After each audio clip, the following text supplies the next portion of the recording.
Hello everybody, welcome to the 4-Day Fire Wing Air Traffic Control Tower. I'm Senior Airman Howie Duong and I'll be your tour guide for today.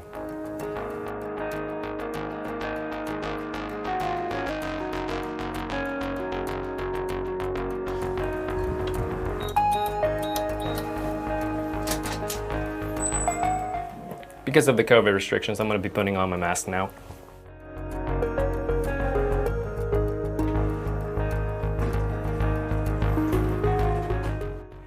It only has 5 levels for selection here, but the tower cab is actually 7 stories up. So there will be 2 flights of stairs after we get onto the 5th floor, which is our break room common area.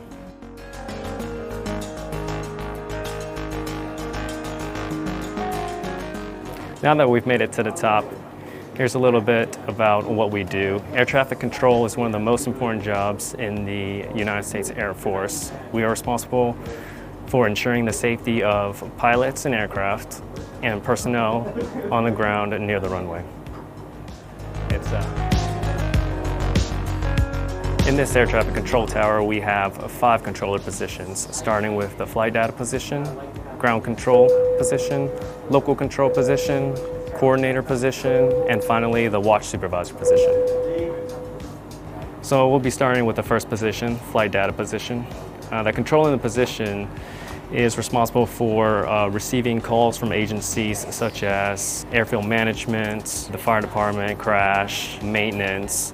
They're also responsible for keeping track of departure times, arrival times. I think most importantly of all, the flight data position has to maintain the automatic terminal information service and the airfield automation system with pertinent and up-to-date weather information such as ceilings for clouds, visibility, and just basically any other pertinent information that the pilots need prior to departure.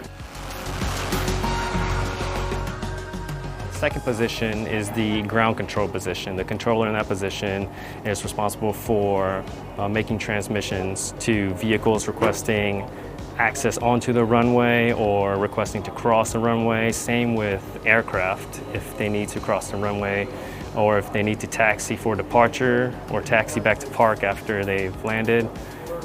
The ground control would be making those transmissions.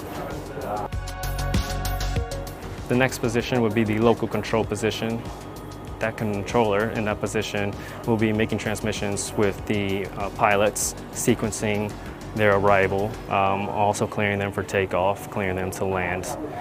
I would say that would be the most stressful position because they have to make split-second decisions. The next position is the coordinator position. That position is usually open to alleviate the stress and high volume of traffic for the local control. Whenever there needs to be a coordination made, for example, with our neighboring airfield at Milton Hall, the coordinator in that position would make that coordination for the local controller. Therefore, the local controller can just focus mainly on the aircraft that are requesting to depart or the arrivals requesting to land. Last but not least, we have the watch supervisor position. The watch supervisor is basically the last eyes and ears of the tower cab. The watch supervisor is monitoring all 3 of the other positions, flight data, ground control, and local control. If any of the controllers in those positions have any questions, they can just run it by the watch supervisor, and the watch supervisor would have the answers and all the information that they need.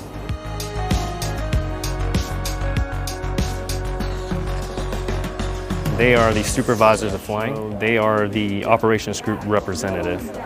Basically a liaison for us when it comes to anything pertaining to the flights themselves, the aircraft, the pilots. If you were here, you would be able to walk out onto our balcony and see the base from our perspective.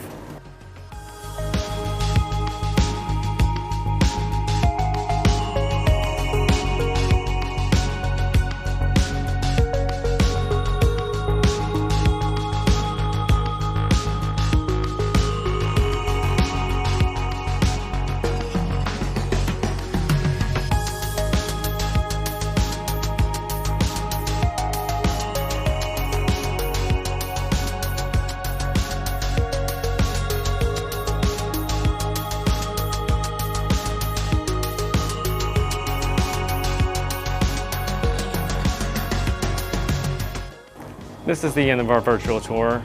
Thank you for watching. We hope you've enjoyed it.